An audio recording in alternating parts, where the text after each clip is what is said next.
Welcome to Front Office Pros. I'm Steve, and today we have a special guest, Dustin Ludke. You can follow him at the D Unit 13. He has come on our show previously. We're excited to have him back, and today we're going to be talking about starts and sits for Week 16. Hopefully you made it to round 2 of your playoffs. So, Dustin, let's get right into it. So, what is our ceiling play for the quarterback position? This week we like Aaron Rodgers playing Miami. Their defense has given up the second most points to quarterbacks. He has all of his wide receivers back for the first time in a long time. So he's got Lazard, he's got Christian Watson, and he's got Romeo Doubs coming back. Still has Randall Cobb, Robert Tonyan. Like what he's got there. They're still mathematically alive for the playoffs. It's slim, but they are playing for something.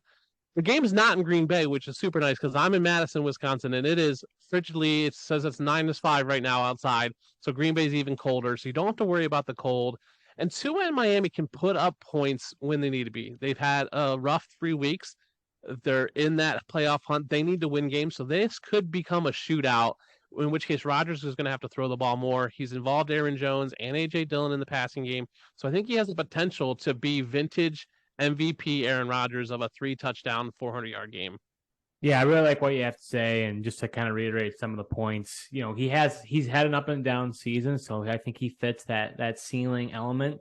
And with Miami, it's going to be a shootout. I mean, we could be shocked here, Dustin, but I think you and I both expect that. And he's got his weapons back. Like you said, he's got Doubs, he's got Christian Watson, who seems to be getting a touchdown a game. So I really like it, and especially with the playoffs on the line, I think he's going to show up. So I think, and the weather too, it's going to be in Miami, so we don't really have to worry about the frigid winter cold that's going on, especially like you said in Green Bay. So I agree with you. I think he's a great ceiling option. Who do we have as our floor option for QB, Dustin?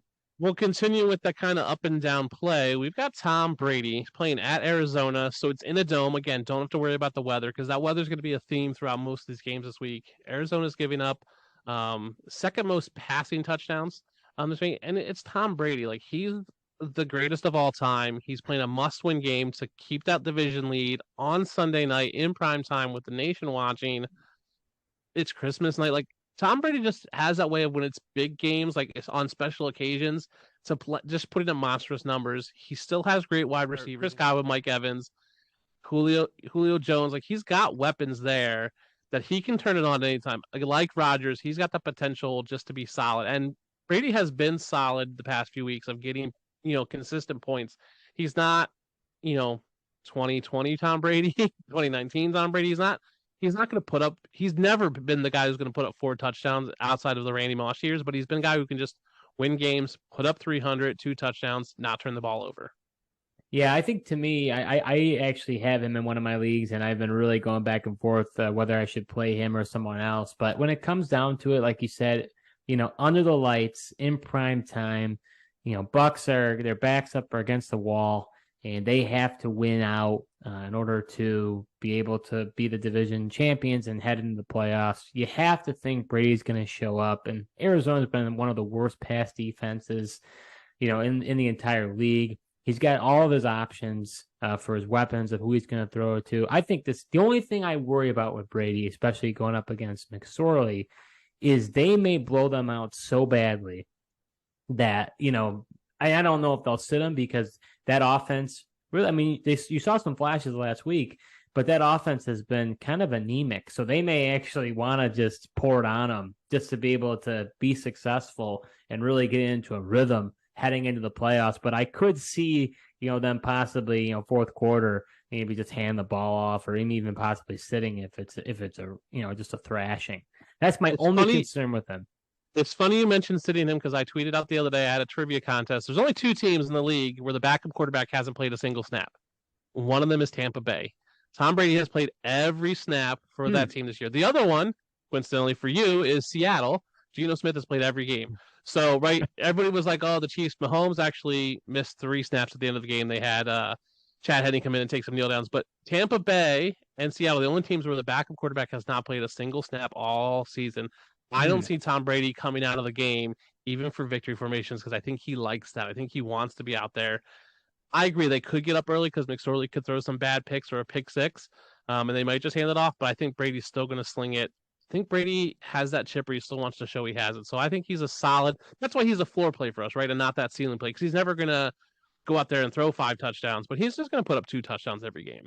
Absolutely. So our sit play of the week, and we've been going back and forth on this, Dustin, but we don't give you gimmies. And we went with quarterback Dak Prescott going up against the Philadelphia Eagles. Yeah. Let's see. Philly leads the league in interceptions, and Dak has like 8 of them, or has 11 in like 8.5 games. It's absolutely insane. 11 interception, 8.5 games for Dak going against the defense that has the most. It's a top 5 defense against quarterbacks in terms of passing yards, and the Eagles are starting Gardner Minshew. So with Minshew, they may want to control the game with the running and control that time of possession, use Miles Sanders a lot, limit the time that and the amount of passes that Minshew has, and able to just keep Dak off the field and have it might be a low scoring game. So we could just see Dak get less opportunities and he hasn't been as efficient. He's been really bad the last few games with interceptions. And Dallas has been running the ball more. They're bottom 10 in run pass ratio, so they've been running the ball more. The last 3 games, they've been under 50% passes. So that means that they're just relying on the run with Zeke and Pollard. I think because they're seeing the interceptions from Dak that they're limiting. So we're recommending sitting him this week if you have a better option. Now, I wouldn't sit him for like Minshew, but if you have better options, sit Dak because he doesn't have the greatest matchup this week. Yeah, and I think honestly one of the reasons why, especially if you are in round 2 of the playoffs, obviously you're wanting to advance to go to the championship. I just don't trust Dak. I mean, he just has these moments where it's like Dr. Jekyll, Mr. Hyde, where it's like, he'll look great and all of a sudden he has a game against Houston. And it's like, what happened? So to me, I don't know what Dak you're going to get.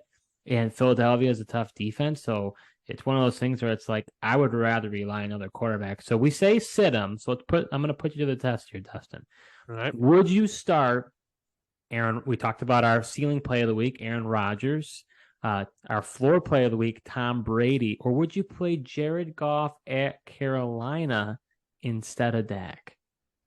I would play Jared Goff over Dak. Carolina doesn't have a great pass defense. Like their secondary's got J.C. Horn, and that's really it. And we'll talk about that a little bit later. So I like Jared Goff.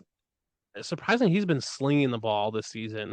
He's just really come on. We've seen what we saw a couple years ago when the Rams went to the Super Bowl with him, where he can be a really good quarterback. Goff is not an elite quarterback. He's not in that Joe Burrow, Josh Allen, Mahomes, Herbert level, but he's in that Kirk Cousins, what everybody thought Derek Carr was going to be, that second tier level of guys who are like, man, you can just count on him week in and week out. He's a great floor guy. I just like what the Lions are doing. That culture around the Lions and that swell of just pride and the way they're playing is really infectious. And that's, I think, boosting Goff up a little bit. It's funny because I'm originally from Philadelphia, so I have a lot of Eagles fans, and I have a buddy out there who's a Rams fan. And when they drafted Goff over Carson Wentz, I said to him, Goff's the guy you want over Carson Wentz. And he called me the other day and goes, you know what? You were right about that. And I said, well, thank you. Yeah. Now, would you start, just to confirm, you would start Brady and Rodgers also over Dak? Yes, I would. Yeah, I'm with you. I would start all 3 of them over Dak. I honestly, I don't know if I would go much further. I think that's maybe where, you're, like you said, you're getting too cute and starting maybe a Gardner Minshew or Brock Purdy. I don't think I'd go there, and I don't think I'd even go and start Deshaun Watson versus New Orleans, especially in Cleveland. It's going to be pretty bad. That cold weather, yeah. Yeah, but I think those are some other options that you could possibly have on your team, and I like them much better, than Dak Prescott. But going over to the running backs now, Dustin, our ceiling play of the week is running back Jerick McKinnon going up against the Seattle Seahawks. Yeah, McKinnon's got that boom potential that we're talking about when we talk season plays. Over the past 2 weeks, no running back has scored more points than McKinnon. Seahawks are bottom 5 in points to running backs for yards and touchdowns. The only caveat with McKinnon is that he's gotten under 10 rushing attempts, but it's over 8 targets. So it's really a game script thing. The Chiefs want to run the ball with Isaiah Pacheco when they have either a neutral game script or they're in the lead. Now, the problem is the Chiefs are not blowing out teams recently. They're kind of playing to the level of competition. You saw that against Houston, where Houston was in that game. And Houston's a better team than the record shows, and I've been saying that all year. So if they get down or it's late in the game and they're tied, that's where McKinnon shines. He shines in that passing game, not the running game. So especially if you're in PPR, he has that potential to catch 9 passes for 75 yards and 2 touchdowns. He has the potential of only having 8 rushing attempts, but he can just make up the work in the passing game. So that's where he gets that boom play. So there is that game script that comes with him, but I like him in this matchup. Yeah, to me, honestly, Jerick McKinnon is the ultimate ceiling play. We've seen what he's been able to do these past 2 weeks, and if you did end up playing him, you were rewarded greatly for it. And I agree exactly what you're saying. I think it really comes down to game script, and Chiefs do have a lot of options. So, on paper, it looks really good for McKinnon because of how he's been utilized, and if he does get those targets and is involved in the receiving game, I really like him, but I could totally see him not being involved with, everybody and their brother is like, oh yeah, start McKinnon. And then all of a sudden it's like, what happened? I mean, that happens, from time to time when it comes to fantasy. So I like him. If you're chasing the points, I think he's a really good option this week. But going over to our floor play, and you had Before we go real quick, before we go off McKinnon, it is also going to be really cold in Kansas City. So when those cold, windy games, you want low ADOT, so average depth of target players. For Kansas City, that's Kelsey and McKinnon. It takes away Juju and MVS. They're not going to be chucking the ball down the field. They're going to just these dink and dunk all day because of the weather. Yeah, no, that's a good call. I'm glad you brought that up. So going over to our floor play of the week, and you had to convince me a little bit of this, Dustin, but we went ahead and said our floor play of the week is Nick Chubb going up against the Saints in Cleveland. I know it's kind of a bold statement to say Nick Chubb is a floor play because Nick Chubb has been a top running back for fantasy, but since Deshaun Watson has come in, he's been not great. He's also dealing with a foot injury. Now he's gonna have no injury designation. I think he gets a full practice in today, based on we're recording mid-afternoon on Friday. I think it's Friday. I don't know. I haven't been out of work and it's been snow and I don't know what day it is anymore. I think he's gonna get a practice in, but he still has an injury. Saints are giving up to 18th most points to running back, so middle of the pack there. So not a overly great matchup. It's going to be very cold there as well in Cleveland, outdoor game. So again, low ADOT guys, lots of running, harder to catch the ball. So if it wasn't Watson, like his history and that injury says, hey, he's not going to be good, with Watson in there. But the weather and who Nick Chubb has been previously in the season says, yes, you have to start him. So that's where he became a floor play for me instead of a ceiling play because I just think he's going to be solid. I think he's going to see 15 carries. He's got a high yards per carry total still. So if let's say he gets 15 carries, 75 yards, maybe adds 2 receptions for 20 yards and possibly throws in a touchdown, he's right there in that floor play for you. Yeah, I agree with you. And I think when it comes down to it, I like what you mentioned there about the carries because over the past few weeks, it has been a different game for him with Deshaun Watson as the quarterback because for whatever reasons, the Browns' strategy has shifted and they've, allowed Deshaun to pass more. But, he's had 21 attempts last week, 14, the week before that. And then the week before that, he had 17 attempts. So I agree with you. I think at the minimum, he's going to have at least 15 carries. And due to the cold weather, they may rotate some guys. But, Nick Chubb has been one of the best running backs all year. And I think he's one of those players that he's not going to have that huge ceiling, but he's going to give you those bankable amount of points that you don't have to worry about him, giving you a goose and then be happy with that. So going over to the sit play of the week, and we both agree on this one. Running back James Conner at home against the Tampa Bay Buccaneers. Yeah. I mean, I like James Conner as a player as a runner, but Tampa Bay is solid against the run. They're giving up the 4th fewest points to running backs. Arizona's probably trying Trace McSorley. That seems what it's going to be this week. That's their 3rd string quarterback. So there's no real threat for the passing game. And McSorley can run a little bit. Like he's not immobile.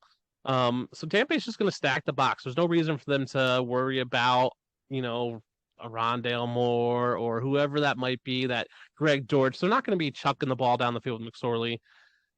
Conner only has 2 games this year with over 20 carries. Like he's not getting a ton of volume either. He's usually around 15, if not less carries per game. So not a ton of volume for him. He's done decent with that volume, but just the game script for me going against that tough run defense for Tampa Bay, I don't see him getting 15 plus carries. Like I think he'll be under 15, if not right around. Maybe he gets to 17. He's definitely not getting above 20. There's just that offense is so just dead right now that I just don't see them moving the ball. I don't see him getting the goal line work, which is where he's made his bank the past few years. There's just not a lot of upside for Conner this week. Yeah, one positive for him is I do believe that Vita Vea is most likely going to miss the game. Yeah, yep. Which obviously he's a huge, huge for them in run defense He's a for huge Tampa. human bee in the middle. That's true as well. So let me put you to the test here. Would you start our ceiling play of the week, Jerick McKinnon? Would you play Miles Sanders at Dallas, or would you play? Let's see. Let's go with Ezekiel Elliott versus Philly. So, would you play Miles Sanders, Ezekiel Elliott, or Jerick McKinnon over Connor? I would definitely play McKinnon and Zeke. Miles Sanders, you were my champion all year, and I had you in a bunch of leagues, and I was riding you, and I talked preseason how you were going to come out and have a great year, and you finally did. And then your stupid coach, Nick Sirianni, decided, hey, let's not run the ball at all with him. Let's just run Jalen Hurts and get him injured. And Miles Sanders gets me knocked out of 2 playoffs for fantasy because he had just trash weeks. I love Miles Sanders. I love what he can be in that offense. I just wonder, will they use him? Now, right, it is Gardner Minshew. They will want to control the possession. I just can't trust him, but I trust him more than James Conner. I think Sirianni realized, last week it was a mistake. Yes, they won the game, but they was hard fought, and they should have blown out the Bears. I think they get back to running Miles Sanders and realize that's the winning combination for them. My only fear with Sanders this week is they go, let's not beat up Miles Sanders because we don't want to get him injured on top of Hurts and have nothing for the playoffs. So I could see more Gainwell. I could see more Boston Scott, but I'm still starting Miles Sanders just barely. Him and James Conner are probably neck and neck for me this week. Yeah, that's an interesting wrinkle. I didn't think about that. I'm definitely playing McKinnon, especially if I'm chasing the points. That to me makes a lot of sense. Zeke, you don't necessarily. He did actually pretty well the last time they played Philly. It'll be interesting between him and Pollard. Pollard's more the ceiling guy, where Zeke is more the floor guy. Yep. So I agree with you. I lean towards Zeke on that, and Sanders also. It's a difficult matchup at Dallas. Boy, I agree. That's more of a toss up for me. But I think I also do lean Miles Sanders on that one too. I'm trying to get over my Miles Sanders hate from last week, and I don't blame him. I blame Nick Sirianni, but it still hurts. It hurts my soul to lose playoffs because of Miles Sanders. Absolutely. Yeah, it always stings a little bit when a player that you trusted in just ends up not doing what you need him to do. In just 1 week. It was the only week he didn't do it. The 1 week of the season doesn't do it is the first week of the playoffs and I'm out. That's horrible. So going over to our wide receivers of the week, our ceiling play. This is a guy who has shown out this season, but we really like him to have possibly a career day. Is wide receiver Amon-Ra St. Brown going up against the Panthers? Yeah, I've been an Amon-Ra guy all year. Wrote an article about him in the offseason. Yes, you are starting him if you had him. You probably have been every week. He's been balling out, but he could be the number 1 wide receiver this week with a career day. Carolina has given up the 8th most points to wide receivers, so great matchup. Outside of J.C. Horn, the Panthers secondary is just trash. There's just no one who rates well by PFF.com. So the Panthers are going to decide, do they put J.C. Horn on Amon-Ra or Jamison Williams or DJ Chark? There's options there. I think the Lions, who are still playing for a playoff spots, will scheme to get Amon-Ra St. Brown open. He's got more chemistry with Jared Goff than Jamison Williams does. He's shown he can do it. He's been getting double-digit targets every week. I mean, even last week, they played the Jets, who have a great secondary in Sauce Gardner and DJ Reed. Amon-Ra still got 8 targets, 7 catches for 75 yards. Played 25% of this from the slot, which is great. They're moving him around plenty. I think he could easily see double-digit targets, which he's seen in 7 games this year. He's had double-digit targets. Amon-Ra Brown could go off for 15 targets, 12 receptions, 150 yards, and 2 touchdowns this week. Yeah, I could totally see that, and he's really target machine. Yes. Goff looks his way all the time, and I do think that I think the Panthers defense is a little bit more stingy than I feel like people talk about them. But I do think that as a result, though, that Amon-Ra is going to be a staple in the game plan. I don't think they're going to be able to rely on the run game with Swift and Jamal Williams. I think they are going to have to throw it. I think it could be a more difficult game than people are thinking. But I like it a lot. I like the idea of Amon-Ra. And if there are other options, then one guy I was talking to you about who I also like is I think that Tampa Bay game. I think Mike Evans. He's had 9 targets the past 2 weeks, going up against Arizona. He is a ceiling play because he could do nothing for you, but totally see him getting in the end zone. He's had an end zone drought for quite some time.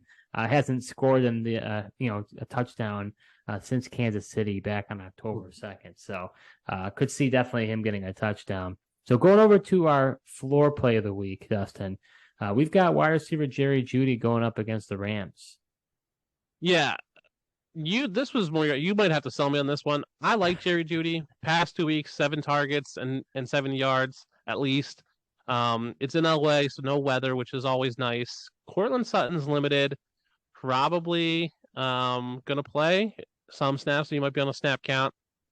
LA is giving up the 6th most receptions. Russell Wilson is back. Still no Aaron Donald, so that does make things better. You'd rather have Russell Wilson than Brett Rippon. I worry about it a little bit. I worry about Jeudy against those secondaries there. Hill and Jalen Ramsey for LA. But why do you think Judy's a floor play?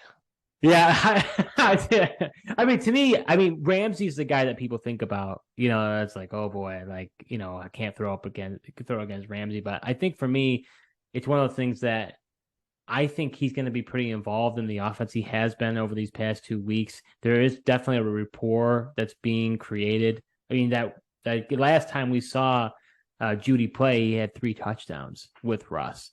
So I think he's going to get a healthy amount of targets. I think he's going to get could get in the end zone. So to me, just based on the amount of receptions the Rams have let up, I see him as a good, because I mean, honestly, looking at the slate, it's so, to me, maybe the weather factor is too much of a concern for me, but being in LA at SoFi, I don't have to worry about that at all. Yeah. Whereas, for example, like I was back and forth. I don't know if you had this at all, but I had Christian Kirk in one of my leagues, and I was going back and forth all week heading into the game Thursday about whether or not I should play him. He's a target machine. It's a little bit of a colder game, so I'm like, he still may get, those dink and dunks, and I probably shouldn't have played him because he just didn't really do that well yesterday. So I think that factor for me as well is helping me because I think the weather is somewhat of a wild card that we don't know how it's going to affect other players.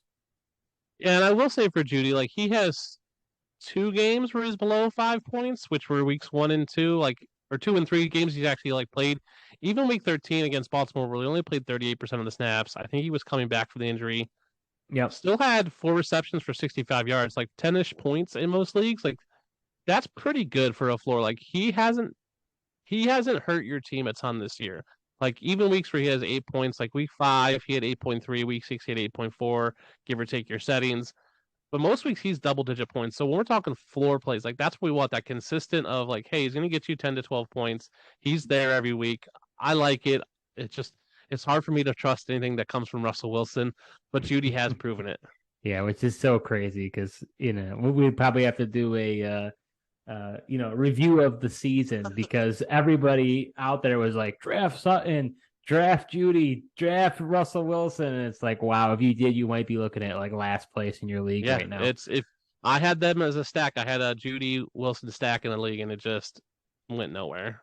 Yeah, I'm not surprised. So going over to our sit of the week, and we don't give gimmies. This is going to be quite a shocker for some of you. But we're advising you to sit DK Metcalf going up against the Chiefs in Kansas City. Steve, you're being nice. When you're saying I'll take all the heat for this one. This was my pick. I said DK Metcalf sit him. Listen, I love what's happened in Seattle. I love the resurgence of Geno. But no Tyler Lockett this week. Tyler Lockett's out.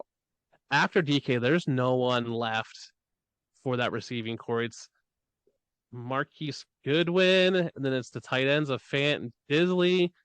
So all Kansas City needs to do is slide McDuffie or Snead, their 2 top corners, one of them on Metcalf, and bracket him with the safety, and you take him out of the game. Yes, Casey is giving up the 4th most points to wide receivers. So in theory, it's a good matchup. but it's also a very cold and windy game in KC. They're saying that probably -4 is going to be the feel-like temperature. That's what it was reported, I think, 2 days ago. Obviously, it's going to change as the weather shifts, but it's going to be a cold, windy day. So when you have those games, you don't want guys who are large A-dot targets. You want those lower guys. So I think the tight ends for Seattle will do really well in this game because they're going to be running those short, over the middle routes, and DK is going to have to work to get those, but he's going to see this really tough coverage, probably from McDuffie and probably from a safety all game, in a game that looks to be more of a running game. KC can control the clock if they want to. Like, they can have extended drives. Yes, they can score in 13 seconds, as the Bills know, but they can also score in like a 10-minute drive. Like, they can take up time and just dink and dunk, and they are built to do that in this type of weather. They could just dink and dunk to McKissick, or JD McKissick, or not JD McKissick, Jerick McKinnon. Oof, too many McKicks and mix. Jerick McKinnon and Travis Kelce could have great days, and they could just do a 10-minute drive and score points and then shut out Seattle. It's risky to sit DK. I get it. He's a big name. He's done well. If you have better options this week, you might want to consider sitting him. Yeah, you kind of convinced me after talking about it because I think if they had Lockett in the game, yes, I would feel differently. But because there is no Lockett, that is what really concerns me. Yeah. With no Lockett, definitely concerned me. If there was Lockett, I would probably be fine starting him as a floor, and I might have Lockett as a floor play as well because, right, they're going to split that coverage. They can do those dink and dunks. They can work that in. They just have no one else. There's no depth on that team in wide receiver whatsoever. Yeah, definitely. So I'm going to put you to the test here, Dustin, because you're saying to sit DK Metcalf. Would you play Mike Williams at Indianapolis? Would you play Mike Evans at Arizona? Or would you play DJ Moore versus Detroit over DK Metcalf this week? I would play both Mike Williams and Mike Evans for sure. Okay. I thought about putting DJ Moore into this docket, but when I looked at it, Sam Darnold is not great. He's okay. But he's not great. We all know that. And Detroit has one really good corner in Jeff Okudah, who I think is going to play. They have some good coverage, but I think just like in this game, they could shut down DJ Moore, and then it's going to be who's left? Shi Smith? I mean, I love Laviska Shenault, and I think he's going to have a decent day, a decent-ish day. He'll be a solid flex play, get you 5-6 points. But there's just no other, star receiver on that team. So if they're one-dimensional and you can just shut down DJ Moore in Carolina. So when I'm looking at it, who's better, DJ Moore or DK Metcalf? DK Metcalf, to me, is the clearly more talented wide receiver. So if you're talking two wide receivers that are in games where they're going to see the top coverage and probably double coverage and there's no one else after them, then if I have to choose between them, I'm going to take DK Metcalf because his skill level is so much more than DJ Moore. Yeah, I think that was a good breakdown from you. I agree with you. I would start Mike Evans. I would start Mike Williams. I would not start DJ Moore. I would. So I agree with you on all accounts. I'm going to go a little further here because I'm going to push it. Would you start Deontay Johnson versus the Raiders, Brandon Ayuk versus the Commanders, or Cooper versus the Saints over DK Metcalf? Ayuk, yes. I like what Ayuk can be in that San Fran Brock Purdy offense. Amari Cooper, probably not in that cold weather game. Again, if we're talking about guys where we're seeing limited, if we're seeing limited targets, I think DK is a better one. And your first one was, who was your first option? Deontay Johnson. Oh. Deontay Johnson just has literally scored 0 touchdowns this year. 0. He's the only guy with over 64. It's him with he's got 114 receptions or targets, and I think it's targets. Yeah. No touchdowns. And then the next guy's got 64 targets. It's half as many targets before you get the next guy with no touchdowns. No touchdown kills you in fantasy. If you don't score a touchdown on a consistent basis, you're just not doing well for fantasy. So I can't recommend starting Deontay Johnson because he's just not going to get in the end zone. I can't see that changing this week. He's just not. That offense is just not that good. So out of those two, I would not start him. Yeah, I wouldn't start Cooper, but I would start Brandon Ayuk. Yeah, Brandon Ayuk's close. That's a close one. Yeah, that's where I disagree. I draw the line. I wouldn't start any one of them over Metcalf. Just that the name and the potential And I had just the only one I would maybe consider is Deontay because I do think he could get a lot of targets and Vegas isn't that good. Even if he does, maybe he does get a touchdown. I'm not as much of an Ayuk guy as you are. And Cooper with the cold weather, I agree with you. Ayuk is touchdown dependent. I mean, with Brock Purdy, he saw 4 targets the past 2 weeks, so not a huge ton of targets. So that's where it's borderline. But I like the fact that they can scheme him to get open in that game against the Commanders. All right, so going over to our tight ends, our ceiling of the week, Dustin, is Darren Waller going up against the Steelers. Yeah, Pittsburgh's middle of the pack as far as points against tight ends. Waller only played on 49% of the snaps last week. The stat line was 3 targets, 3 receptions, 48 yards, and a touchdown. He's got boom bust potential. Cold weather game, so I think he's that low A-dot guy compared to Devontae Adams and even Matt Collins. So I think he gets the targets. He's going to be that check down option. I like what he could be this week, especially in that tight end landscape that's kind of barren at some points. Yeah, he's a name, and he hasn't been available for most of the year. And I think, like you said, it's not the greatest matchup, but in his limited action that he had last week, he did well. So I think I see him having more snaps this game. And like you said, because of the cold weather, I think he might be more of a check down option. He's not going to, Derek Carr's probably not slinging it 40 yards down the field, to Devontae Adams. So going over to our floor play of the week, same game, we got Pat Friermuth going up against the Raiders. Yeah, Raiders are giving up the 8th most points to tight ends. Now I get it. Pat Friermuth had a dud last week. He literally ran 0 routes because he had to stay in and pass protect against Carolina and Brent Burns in that offense and that defensive line. So that offense had to keep him in the block. He is playing just over 50% of the snaps, so not a huge snap share. But the Raiders don't have a great cover linebacker. Like got Perryman, who's okay, but he's more of a pass rusher. So I think he can get out and get those dump off targets just like Darren Waller in this cold weather game in Pittsburgh. Yeah, it'll be interesting. I mean, Brian Burns obviously has been one of the better defensive ends. You've got Max Crosby, who has been probably arguably almost the defensive player of the year this year. So that'll be interesting. But I think that what I like about why we have him here is because you see the goose and you're like, oh, I got to avoid him. But you got to remember that was with Mitch Trubisky at quarterback. With Kenny Pickett, I think it completely changes. And Kenny Pickett has targeted him quite substantially. So I really do like him as a floor play. I'm starting him this week. I really like him as an option. So going over to our sit of the week, we got Cole Kmet going at home going up against our Bills, Dustin. Yes, and that's really why I'm sitting them. The Bills have a great secondary. They have Matt Milano, who's probably the best cover linebacker in the league. Great safeties in Jordan Poyer. They can take away a tight end, and there's really not much else for Chicago. Like Kmet's their leading receiver, right? No Darnell Mooney.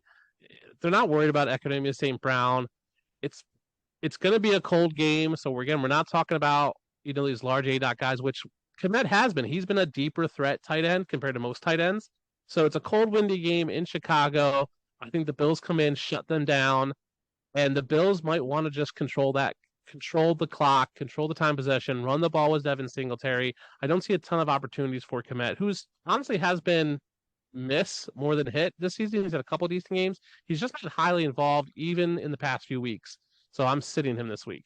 Yeah, and Fields does look his way, but I think the weather is going to be really bad in Chicago. And like you said, not only Matt Milano, but Tremaine Edmonds as well is a great coverage linebacker. So I think he's going to definitely have some difficulties. So put it to the test here. So would you start Noah Fant at Kansas City, Chig Okonkwo, I know you and I both like him, versus Houston, or Juwan Johnson at Cleveland? You play any of those 3 guys over Cole Kmet? I love Chig Okonkwo. I would start him over Cole Kmet. Noah Fant's an interesting one because it could be Fant, it could be Disley. Both Fant and him are playing about 50% of the snaps, same as Kmet. So I might start Noah Fant just because we talked about it previously. That I think it's going to be these low A-dot guys. That's why we're sitting Metcalf. So I might put Fant just one spot above Kmet. And then Juwan Johnson, it's hard to start Juwan Johnson. I guess, sure, maybe it's a tight end if you want that boom play. Like Juwan Johnson can go off and score 2 touchdowns on any given week, but he also might score nothing and have no receptions. So that's a tough one. I'd probably say, yes, I would start Juwan Johnson over Cole Kmet. Okay. See, I've started all three of them. I think Juwan Johnson, honestly, he was nicked up for a little bit, but he's under the radar, man. I feel like people don't talk enough about him. He's had some really good games. Now that he's back healthy, I like that. And I think the weather is going to be worse in Chicago. And I think the defense, the linebackers that he's going to have to go up against is even more difficult. So I think Kmet's got both things going up against him is the weather and the Bills. So to me, I like and Chigakonkwo, even with Malik Willis, I still expect him to get at least 5 targets. And when it comes to Noah Fant, he has had some games where he's actually played really well. With Geno Smith, and if they are going to take away DK, like we think that they might, I think he could be a good option for you. Yeah, I agree. I agree with Fant. My only worry with Juwan Johnson is it's a cold game in Cleveland. We want a low ADOT guy. Past 2 weeks, it's been 11 yards average yards per target. 6.2. So he's usually around 6, if not more. Some games he's high. So he does run those deeper routes that I think could be problematic for him in a cold game. Yeah, no, that's totally fair. So that was our starts and sits for Week 16. Dustin, thanks so much for joining us. Before we end our show today, what has been going on in your world in fantasy? What can those who are watching? Where can they find you? Yeah, you can find me at the DUnit13 on Twitter. I'm there. Post stuff periodically, but you can send me your sit start questions or dynasty questions. I write for QBList.com, so you can check us out there. We're still putting out our sit starts every week on Thursdays. So we give you every player and we give you a range. So if we're to say, hey, he's a wide receiver 3, that means 10 to 15 points. And we give you that whole breakdown. So it's not just sit start, this is what we project. And then I do Dynasty Future Reports. They come out monthly. December's will hopefully be out next week. I give you 5 guys who are on the cheaper side. Spoiler, Chigakonkwo's in December's. I wrote this like a month ago before his breakout. Now he's broken out, so his price has gone up since I started writing. But I try to give you 5 guys that are cheap or free now that you can pick up and will pay dividends next year, and I kind of lay out that pathway for them. So you can check those out at QBList.com or find my Twitter and be looking for December's, hopefully next week. Yeah, and as you can see, that's the reason why we brought Dustin. He has some start and sit experience. So if you have any comments, please send some comments below on this video. Yeah. We're happy to give you some advice as to who you should start and sit going into your round 2 of your fantasy playoffs. We're a new channel. We try to create several videos on a weekly basis, so we would greatly appreciate your support by subscribing to our channel. So thanks so much for watching. Dustin, thank you so much for joining. Oh, anytime. I love joining you guys. That's right. And until next time.